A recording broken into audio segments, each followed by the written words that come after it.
तुलसा महारानी नमो नमः, हर की पटरानी नमो नमः, धन तुलसा माँ धन शालिग्राम। जय श्री कृष्णा, राधे राधे।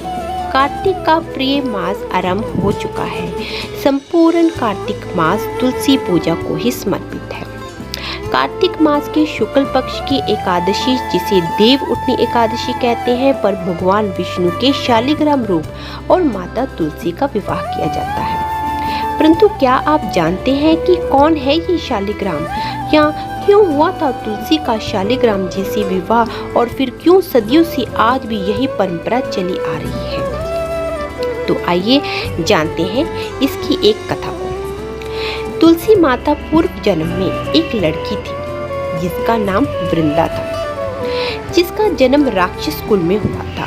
राक्षस कुल में जन्मी ये बच्ची बचपन से ही भगवान विष्णु जी की बहुत बड़ी भक्त थी। जब वे बड़ी हुई तो उनका विवाह राक्षस कुल में ही उत्पन्न दानव राज जलंधर से संपन्न हुआ। राक्षस जलंधर समुद्र से उत्पन्न हुआ था। वृंदा बड़ी ही पतिव्रता स्त्री थी, सदा अपने पति की सेवा किया करती थी। एक बार देवताओं और दानवों में युद्ध हुआ। जब जलंधर युद्ध पर जाने लगे तो वृंदा ने कहा कि स्वामी, आप युद्ध पर जा रहे हैं, जब तक आप युद्ध में रहेंगे मैं पूजा में बैठकर आपकी जीत के लिए अनुष्ठान करूंगी। जब तक आप लौट नहीं आते मैं अपना संकल्प नहीं छोड़ूंगी। जलंधर युद्ध में चला गया और वृंदा व्रत का संकल्प लेकर पूजा में बैठ गई। उसके व्रत के प्रभाव से देवता भी जलंधर को ना हरा सकी। सारे देवता जब हारने लगे तो विष्णु जी के पास पहुंचे और सभी ने भगवान जी से प्रार्थना की। श्री भगवान विष्णु बोले, वृंदा मेरी परम भक्त है, उससे मैं छल नहीं कर सकता। इस पर देवता बोले कि भगवान दूसरा कोई उपाय हो तो बताएं, लेकिन हमारी मदद अवश्य करें। इस पर भगवान विष्णु ने जलंधर का रूप धरा और वृंदा के महल में पहुंच गई। वृंदा ने जैसे ही अपने पति को देखा तुरंत पूजा में से उठकर उनके चरणों को छू लिया। इधर वृंदा के उठने से उसका संकल्प टूट गया, और जैसे ही वृंदा का संकल्प टूटा उधर युद्ध में देवताओं ने जलंधर को मार दिया और उसका सर काटकर अलग कर दिया। जलंधर का कटा हुआ सर जब महल में आ गिरा तो वृंदा ने आश्चर्य से भगवान की ओर देखा, जिन्होंने जलंधर का रूप धर रखा था। इस पर भगवान विष्णु अपने असली रूप में आ गए, परंतु कुछ बोल ना सके।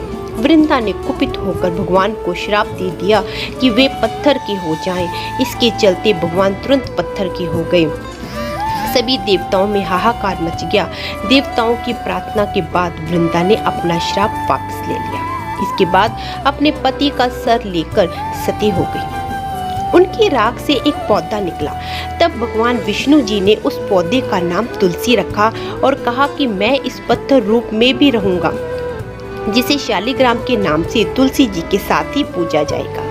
इतना ही नहीं, उन्होंने किसी भी शुभ कार्य में बिना तुलसी जी के भोग के पहले कुछ भी स्वीकार नहीं करूंगा। तभी से ही ये तुलसी जी की पूजा होने लगी।